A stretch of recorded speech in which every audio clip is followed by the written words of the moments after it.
ಸಾಂಸ್ಕೃತಿಕ ಕಾರ್ಯಕ್ರಮಗಳಿಗೆಲ್ಲ ನಾವು ಸಿಂಗರ್ಸೇ ಕರೆಸಬೇಕು.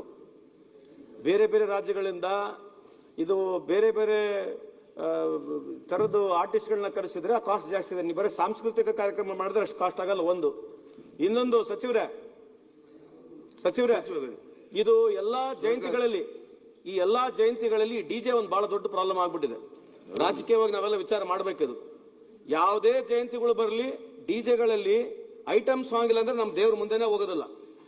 ಅದು ಅಲ್ಲ ಹೇಳ್ತಾರೆ, ಯಾವುದೇ ಜಯಂತಿಗಳು ಬರಲಿ ಆ ಡಿಜೆ ಎಷ್ಟು ದೊಡ್ಡ ಪ್ರಮಾಣದಲ್ಲಿ ನಡೀತೈತೆ ಅಂತಂದ್ರೆ ಇದು ನಿಜಕ್ಕೂ ಅಸಹ್ಯ ಆಗ್ತಕ್ಕಂಥದ್ದೆ. ಯಾವುದೇ ಒಂದು ಸಂಸ್ಕೃತಿನ ಐಟಮ್ ಸಾಂಗ್ಗಳಲ್ಲಿ ಡಿಜೆ ಬಾರಿಸಿ ದೊಡ್ಡ ಪ್ರಮಾಣದ ಗಲಾಟೆ ಆಗ್ತಕ್ಕಂಥದ್ದು ಯಾವುದು ಸಂಸ್ಕೃತಿಗೆ ಒಳ್ಳೇದಾಗೋದಿಲ್ಲ. ಈ ಸದನ ಮೂಲಕ ನಾನು ಮನವಿ ಮಾಡಿಕೊಳ್ತೇನೆ, ಕಡ್ಡಾಯವಾಗಿ ಯಾವುದೇ ಸರ್ಕಾರಗಳು ಬರಲಿ ಡಿಜೆನ ಬ್ಯಾನ್ ಆಗ್ತಕ್ಕಂಥದ್ದು ನಮ್ಮ ಜಿಲ್ಲೆ ಆಗ್ಬೇಕಂತಕ್ಕಂಥದ್ದು ನನ್ನ ಮನವಿ ಇದೆ. ಆಮೇಲೆ ಸಾಂಸ್ಕೃತಿಕ ಕಾರ್ಯಕ್ರಮ ನಮ್ಮ ಸಚಿವರು ಮಾಡ್ತಾರೆ. 5-10 ಲಕ್ಷ ರೂಪಾಯಿ 25 ಲಕ್ಷ ರೂಪಾಯಿ ಆದ್ರೆ ಇಡೀ ತಾಲೂಕಿಗೆ ಕೊಡ್ಬೋದು, ಜಿಲ್ಲೆಗಳು ಕೊಡ್ಬೋದು. ಸಾಂಸ್ಕೃತಿಕ ಕಾರ್ಯಕ್ರಮ ಕೋಟಿಗಟ್ಟಲೆ ಆಗ್ತಕ್ಕಂಥದ್ದು ಏನ್ ಕಾರಣ? ಸಾಂಸ್ಕೃತಿಕ ಕಾರ್ಯಕ್ರಮ ಸ್ವಲ್ಪ ಇದ್ರೆ ನಾವು ಕರಿತಕ್ಕಂಥ ಆರ್ಟಿಸ್ಟ್ಗಳು ಬಹಳ ಎಕ್ಸ್ಪೆನ್ಸಿವ್ ಇದಾವೆ. ಒಂದೊಂದು ಆರ್ಟಿಸ್ಟ್ ನ ಕರೆಸ್ಬೇಕಂತಂದ್ರೆ ಕೋಟಿಗಟ್ಟಲೆ ಬೇಕು. ಅದಕ್ಕಾಗಿ ನಮ್ಮಲ್ಲಿ ಎಲ್ಲ ಡಿಮಾಂಡ್ ಇರ್ತಕ್ಕಂಥದ್ದು ನಮ್ಮಲ್ಲಿ ಮಾಡ್ರಿ, ನಮ್ಮಲ್ಲಿ ಸಾಂಸ್ಕೃತಿಕ ಕಾರ್ಯಕ್ರಮ ಮಾಡ್ರಿ, ಯಾರು ಹೋಗೋದೇ ಇಲ್ಲ.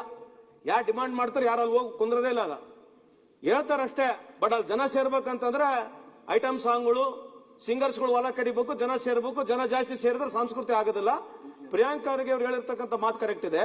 ಲೋಕಲ್ ಆರ್ಟಿಸ್ಟ್ಗಳಿಗೆ ಅವರಿಗೆ ಆರ್ಥಿಕವಾಗಿ ಅನುಕೂಲ ಆಗ್ತಕ್ಕಂಥದ್ದನ್ನ ಇಡೀ ಇಯರ್ ವೈಸ್ ಪ್ಲಾನ್ ಮಾಡತಕ್ಕಂಥದ್ದು ಸೂಕ್ತ ಅಂತ ನನ್ನ ಅಭಿಪ್ರಾಯ. ಆಮೇಲೆ ಸದನಕ್ಕೆ ಮನವಿ ಮಾಡಿಕೊಳ್ತೀನಿ, ಯಾವುದೇ ಜಯಂತಿಗಳಲ್ಲಿ ಈ ಡಿಜೆಯನ್ನ ಕಡ್ಡಾಯವಾಗಿ ನಿಲ್ಲಿಸ್ತಕ್ಕಂಥದ್ದು ಆಗ್ಬೇಕಂತ ತಮ್ಮ ಸದನ ಮುಖಾಂತರ ಮನವಿ ಮಾಡಿ.